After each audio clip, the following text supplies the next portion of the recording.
So, hi guys. Andito ako ngayon sa bathroom, nagluluto ng piniritong isda at saka kanin. Kasi pag sa labas ako ng kwarto namin magluluto, mangangamoy. So, ganito kami dito. Pag gusto magluto ng pritong isda, mga tuyo. Ayan, dito na, luto na yata to. Luto na to, luto na. Piniritong isda. Ito natin dito.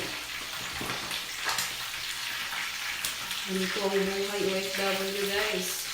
Kung gustong kumain, kailangan hanap ng paraan para makapagluto. Ang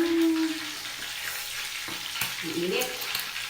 Ayan na, lagay natin dito. Kasi lagay na naman tayo ulit. Ayan.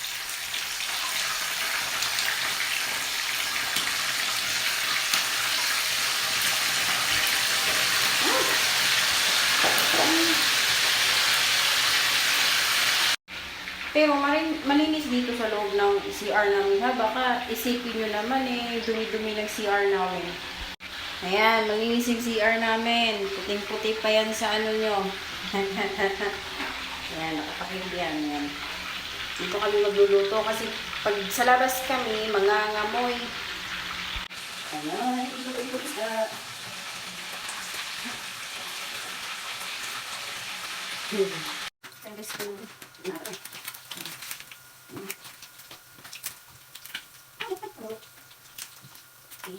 Tapos, ganyan ito kami.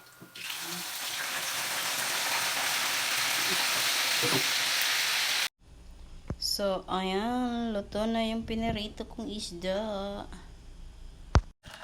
Pakulo tayo ng tubig. Kasi, so magpapakulo muna ako ng pinilit na tubig kasi magsasabaw tayo ng indomie.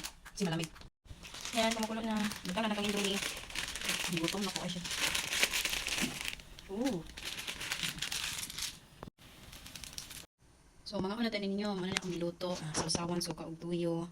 Tapos, isda nga pinirito. Mga una ta kay gigutom na ko. So, mga una ta. Mga una di ay. Mga una ninyo. Yan, pataganon.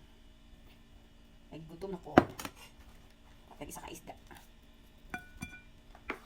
Tapos, sausaw na to dire. Yan, sausaw na to. Apo.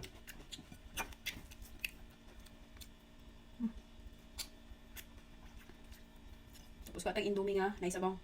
Wala na itong kaon.